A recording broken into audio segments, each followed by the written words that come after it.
Welcome back to the Irish Bandit channel, or if you're new here, welcome to the channel. I, as always, am your host, the one, the only, the second Irish Bandit.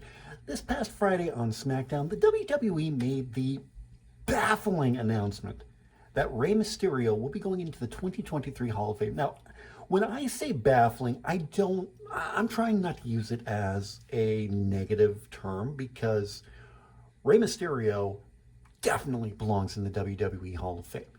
His career has spanned multiple years. I believe he started back in 1989. He made his WWE debut in 2002.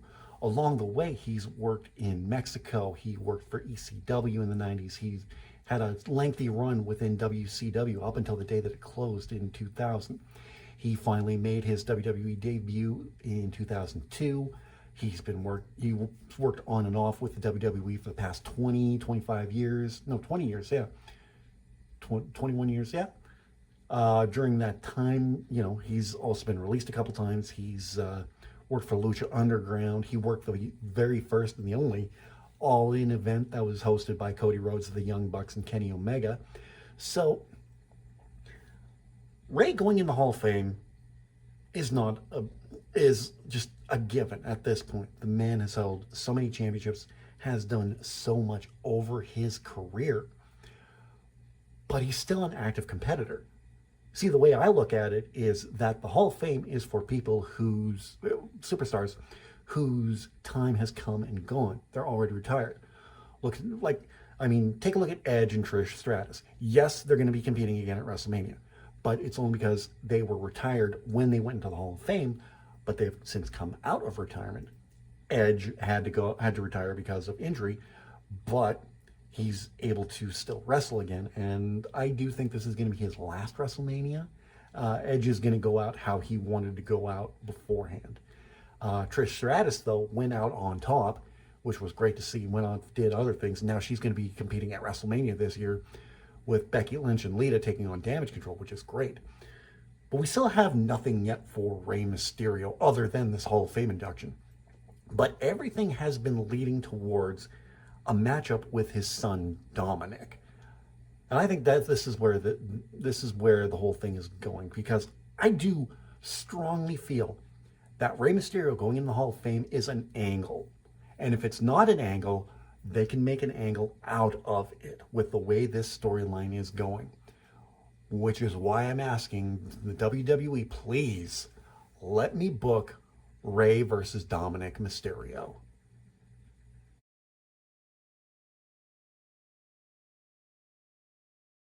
So let's be honest, Dominik Mysterio has had a hell of a run since he started in the WWE back in 2020 during the pandemic era, making his debut against Seth freaking Rollins.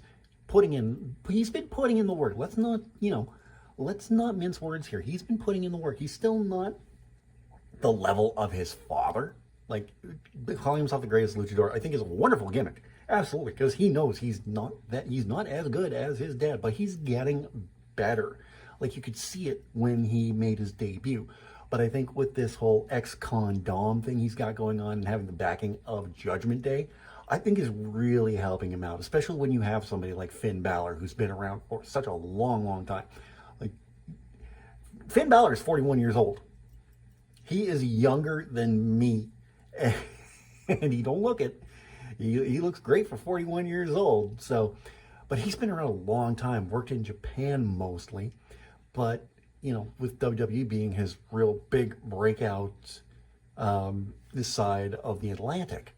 So you have somebody with the knowledge of Finn Balor in his corner. And then, working with guys like Seth Rollins, his father, working with Edge, he's going to learn that. He's going to absorb that like a sponge, like he should.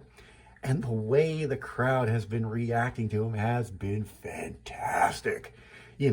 When you see Judgment Day in like a 6-man tag, you get Finn Balor in there, boo. You get Damian Priest in there, boo. You get Dominik in there, nuclear heat. It is fantastic.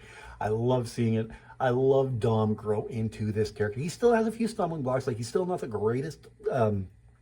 He's still not the greatest worker on the mic, but he can improve, definitely. So you have that. And, getting to work with his father has to be a dream come true. Like, look at everything they've done beforehand. They are the first father and son tag team champions in WWE history.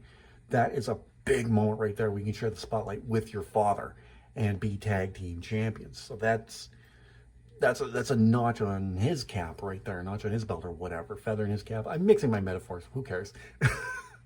But we've been working towards this match since Clash at the Castle, when Dom turned on Rey and Edge when they did the tag team match against the Judgment Day. And my God, that feud's been going on so long. I can't wait to see it come to an end, honestly and truthfully, between Finn Balor and Edge. But that's a topic for another day. We're talking about how we're going to get to Rey versus Dominik. So, like I was saying before, if Rey's Hall of Fame induction is not an angle or a storyline, we can make it one. And here's how we do it. We leave everything the way it has been so far, We leave Dominik turning at Clash of the Castle, hooking up with Rhea Ripley. We keep all that the way it is because it has been working so well to this point. So everything goes on as it has been. We have what happened on this past Friday on SmackDown. The announcement of Rey Mysterio. He's still, as in the Hall of Fame, he's still not willing to take on his son. So we keep that going up until the night of the Hall of Fame. Now, there's going to be a SmackDown before that, and then the Hall of Fame is going to be immediately afterwards.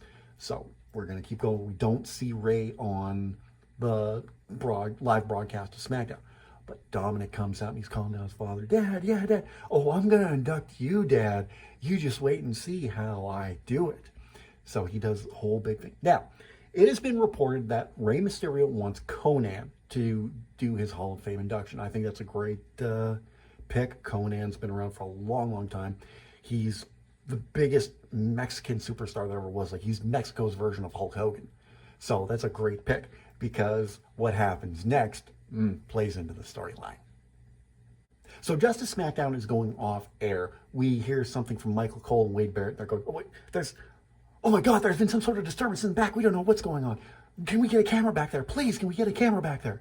Camera zooms in. Judgment Day is beating the ever-loving crap out of Conan to end SmackDown going into the Hall of Fame. So we bring this storyline. Now, I know the Hall of Fame is not for storylines, but I think for this angle, we can do it. So I think it will work for this angle. So the rest of the Hall of Fame goes on as normally. We don't know what other inductions they are having. This video is coming out after Monday. There may be another induction announced. If there is, I will add it here.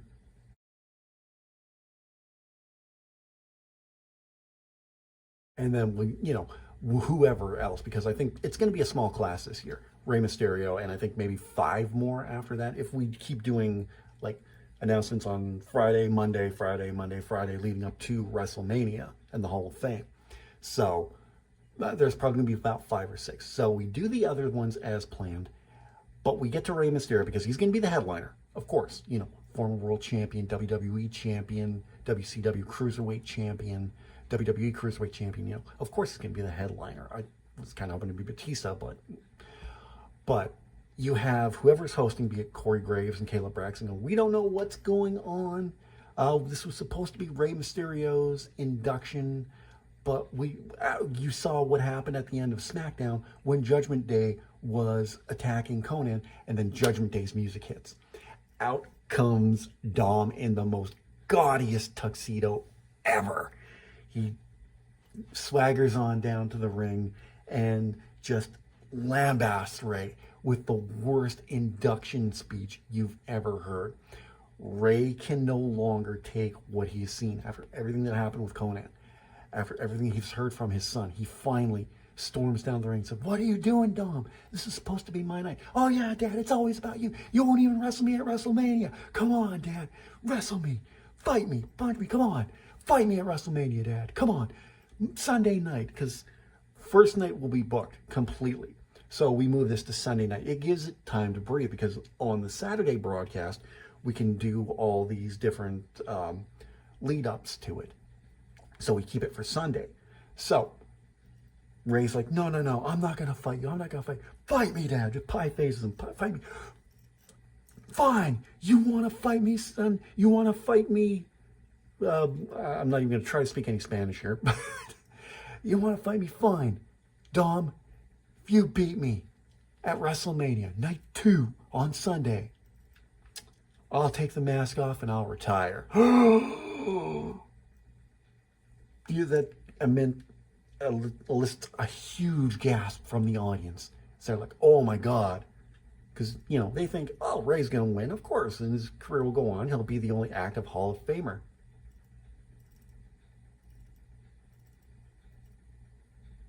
So like I said, we keep Rey and Dominik until Sunday. Put it like midway through the card, maybe.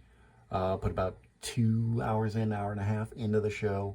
Because from everything I've heard, Triple H wants this to be like very condensed both nights. So it's not going to be like a long WrestleMania. So we're probably looking at 3 hours each night, which I am absolutely fine with.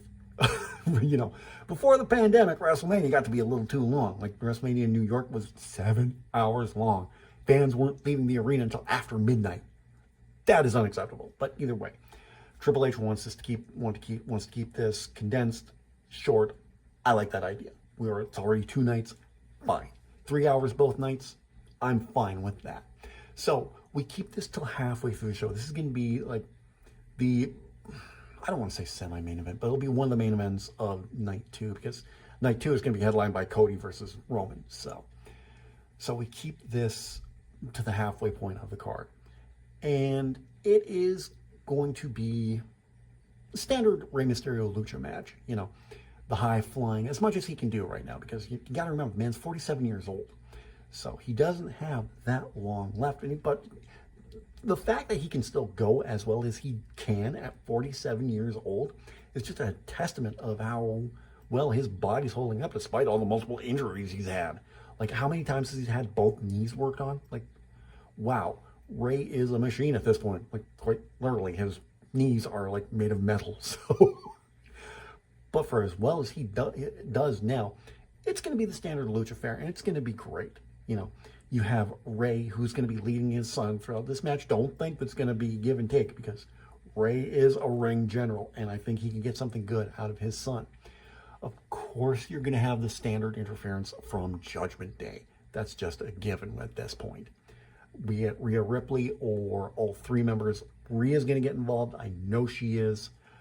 But it all comes down in the end where she distracts Rey somehow, does something to Rey behind the referee's back. He gets laid out. Dominik goes up, does the whole big Eddie thing.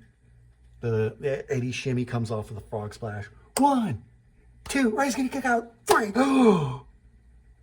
Dominik Mysterio pins, retires, and unmasks his father. It would be the moment. It would be Dom's WrestleMania moment to retire, have his father's last match. And I can guarantee you at that point, kayfabe is going to break. Dom and Rey are going to be crying. The fans are going to be crying because Rey Mysterio has been wrestling for so long.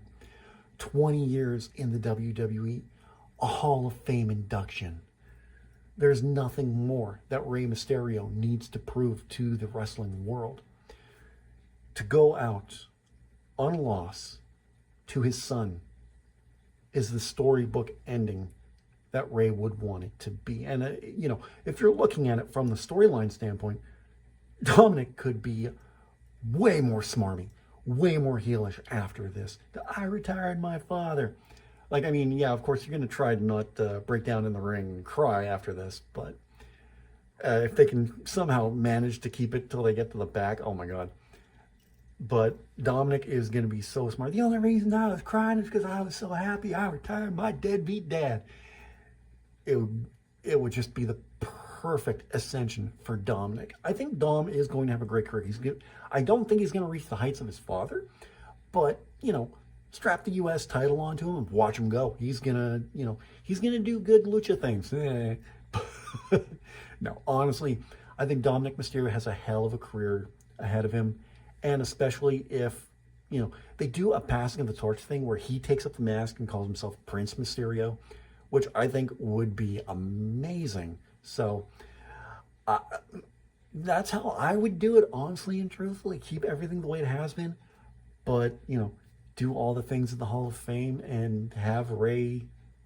I'm not going to say have Ray lose, because I think Ray would consider it an honor to lose to his son, but I mean, that's how I do it. So how did I do? Or how would you book Rey Mysterio versus Dominik Mysterio? Let me know in the comment section down below. I'd really love to read your thoughts on this one. While you're down there, don't forget to give this video a big thumbs up. I'd really appreciate that. In the description, you're going to see all the ways you can help support this channel. You can follow me on Facebook, Twitter, Instagram, Snapchat, TikTok, and Reddit. You can get your Irish Bandit merchandise from my Irish Bandit shop on redbubble.com. You can pick up your copy of my 5-star rated novel, Shade Falling, a Jack Hart mystery, on Amazon. You can get that through either Kindle e-reader or on paperback. And you can buy me a coffee. Where right now I have a goal set up where I want to get some Elgato gear for my live streams, or not live streams, but for my Let's Plays. You can make that happen in the link down below. If you're new to the channel, don't forget to subscribe, and if you're already subscribed, tap the bell and you'll be notified whenever a brand new video goes live. I'll be back tomorrow with more Final Fantasy VII Remake on Friday Fantasy, and then Monday we are starting something new on the Monday Let's Plays. We're going to be playing another Sad Panda Studios game. I was going to say great, but I haven't played it yet. It looks good, but we are going to be playing Cabin Fever. And if you missed my playthrough of Hush Hush, you can watch the playlist right here. That's the word I'm looking for. You can watch the playlist right here. Every episode, every extra, like the best of and the short I did. You can watch it all right there. Until tomorrow, have a great rest of the day. Have a great weekend. If you're not watching tomorrow's video, you should. But either way, have a great weekend, and I'll talk to you again very, very soon.